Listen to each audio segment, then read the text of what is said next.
Hello bachon, let's read the question. The question says the freezing point of equimolar aqueous solution will be highest for.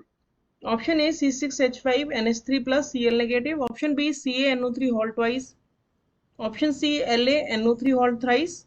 Option D C6H12O6. So first of all, let's check the key concept of the question. The key concept of this question is that when we add a solute in a solvent and made a solution, then always depression in freezing point take place. तो depression in freezing point जो होता है delta T F वो equal to होता है आई के F M की. तो डेल्टा टी एफ जो है वो है डिप्रेशन इन फ्रीजिंग पॉइंट, यानी कि फ्रीजिंग पॉइंट कम हो जाएगा as compared to earlier on adding a solute in a solvent. और आई जो है वो नंबर ऑफ पार्टिकल्स हमें शो करता है आफ्टर और बिफोर डिसोसिएशन में रिलेशन देता है, और इसे हम वांट ऑफ फैक्टर के नाम से भी जानते हैं. के एफ जो है वो है मोलर डिप्रेशन कांस्टेंट,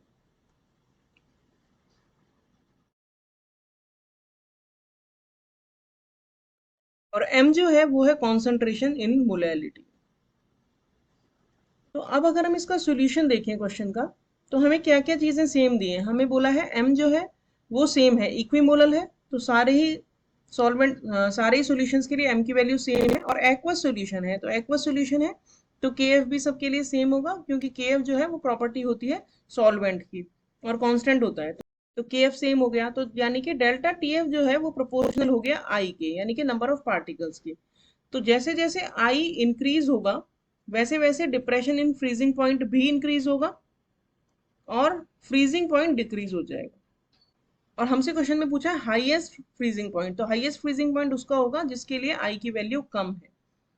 अब जो हमें कंपाउंड्स दिए हैं या सॉल्यूट दिए हैं या मॉलिक्यूल्स दिए हैं, उनमें हम देखते हैं कि उनमें कितने नंबर ऑफ पार्टिकल्स हैं. तो अगर हम C6H5 NH3 plus Cl negative की बात करें, तो ये दो आयंस में कन्वर्ट हो जाएगा, NH3 प्लस अलग और Cl नेगेटिव अलग.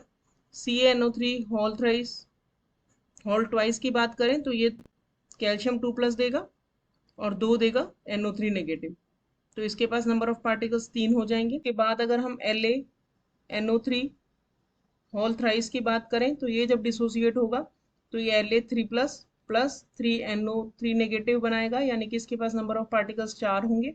और अगर H12O6 की बात करें तो ये है ग्लूकोज और ये डिसोसिएट नहीं होता है आयंस में, तो इसमें नंबर ऑफ पार्टिकल्स 1 रहेगा.